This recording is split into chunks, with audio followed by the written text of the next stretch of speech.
അഭിജിത്ത് മുഴക്കുന്നിലേക്ക് നമ്മളൊന്ന് പോവുകയാണ്. Abhijith മുഴക്കുന്ന speaker AN Shamseer ഉൾപ്പെടെയുള്ള വോട്ട് ചെയ്യാനായിട്ട് പുന്നോൽ LP സ്കൂളിലേക്ക് എത്തിയോ?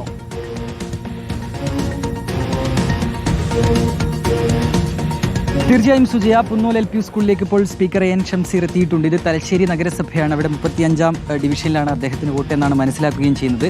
അദ്ദേഹം ഒരു 10 മിനിറ്റ് സമയമായി ഇവിടേക്ക് വരികയും ഇപ്പോൾ ഈ ക്യൂവിൽ നിന്നുകൊണ്ട് അദ്ദേഹം തന്റെ വോട്ട് രേഖപ്പെടുത്താനുള്ള അവസരത്തിനായി കാത്തിരിക്കുകയും ചെയ്യുകയാണ്. സ്പീക്കർ തന്നെ നമുക്കൊപ്പം ചേരുകയാണ്. സ്പീക്കറെ, ക്യൂവിൽ നിന്ന് വോട്ട് ചെയ്യാൻ. അതെ, ഞാൻ 96ലാണ് ആദ്യമായി ഇലക്ഷനിൽ ഭാഗമാക്കുന്നത്.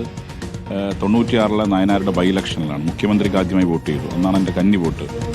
തുടർന്ന് തെരഞ്ഞെടുപ്പിൽ സ്ക്വാഡ് പ്രവർത്തനം മുതൽ തെരഞ്ഞെടുപ്പിൻ്റെ മുഖ്യ ചുമതല വരെ ഓരോ ഘട്ടത്തിലും വഹിച്ചിട്ടുണ്ട്. ഒരു മുഖ്യ ചുമതല എന്നത് വടകര പാർലമെൻറ്റ് സെക്രട്ടറി ഞാൻ പ്രവർത്തിച്ചിട്ടുണ്ട്. 2024 ലോക്സഭാ തെരഞ്ഞെടുപ്പിലും 2025 ലോക്കൽ ബോഡി ഇലക്ഷനിലും ഒരു കാഴ്ചക്കാരനായി സ്പെക്ടേറ്ററായി നിന്ന് തെരഞ്ഞെടുപ്പ് കാണുകയാണ്. അപ്പോൾ ഇതൊരു പുതിയ അനുഭവമാണ്. അതിൻ്റെ ഭാഗമായി വോട്ടിംഗ് പ്രോസസ്സിൽ പങ്കെടുക്കുകയാണ്. ഇവിടെ ജനാധിപത്യത്തിൽ എല്ലാവരും തുല്യരാണ്. സ്വാഭാവികം ഇവരൊക്കെ നേരത്തെ വന്ന് ക്യൂ നിൽക്കുന്നവരാണ്. എൻ്റെ വീട്ടിൻ്റെ പരിസരത്തുള്ള ബൂത്തിലെ ആളുകളാണ്. അപ്പോൾ ഞാനും ക്യൂ നിന്ന് വോട്ട് ചെയ്യുന്നു. തിരക്കുണ്ട് തോന്നല്ലേ? അതെ, നല്ല തിരക്കാണ്.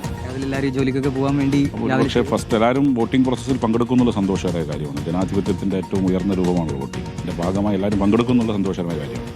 തീർച്ചയായും സുജയ, അങ്ങനെ തന്നെയാണ്. ജനാധിപത്യത്തിൻ്റെ അത്രയും മനോഹരമായ ഒരു കാഴ്ചയാണ്. ആ കാഴ്ചയിൽ അല്ലെങ്കിൽ ആ ഒരു പ്രക്രിയയിൽ എല്ലാവരും പങ്കെടുക്കുക എന്നുള്ളൊരു കാര്യം കൂടി ഇപ്പോൾ സ്പീക്കർ പറയുകയാണ്. സ്പീക്കർ ഒരു 4-5 മിനിറ്റ് അദ്ദേഹം വന്നിട്ട് അദ്ദേഹം ഇപ്പോൾ ഈ ക്യൂവിൽ നിൽക്കുകയാണ്. അദ്ദേഹം കുറച്ച് സമയം എന്തായാലും അദ്ദേഹത്തിന് കാത്തു നിൽക്കേണ്ടിയും വരും. അല്പം വലിയ ഒരു ക്യൂ തന്നെ ഇവിടെ കാണാനുമുണ്ട് സുജയ. ഏതായാലും വോട്ടിംഗ് പുരോഗമിച്ചുകൊണ്ടിരിക്കുകയാണ്. പുന്നോൽ LP സ്കൂളിലെ വിവരങ്ങളാണ് സ്പീക്കറുടെ പ്രതികരണം അടക്കം ഇപ്പോൾ അഭിജിത്ത് മുഴക്കുന്ന പ്രേക്ഷകരിലേക്ക് എത്തിച്ചത്.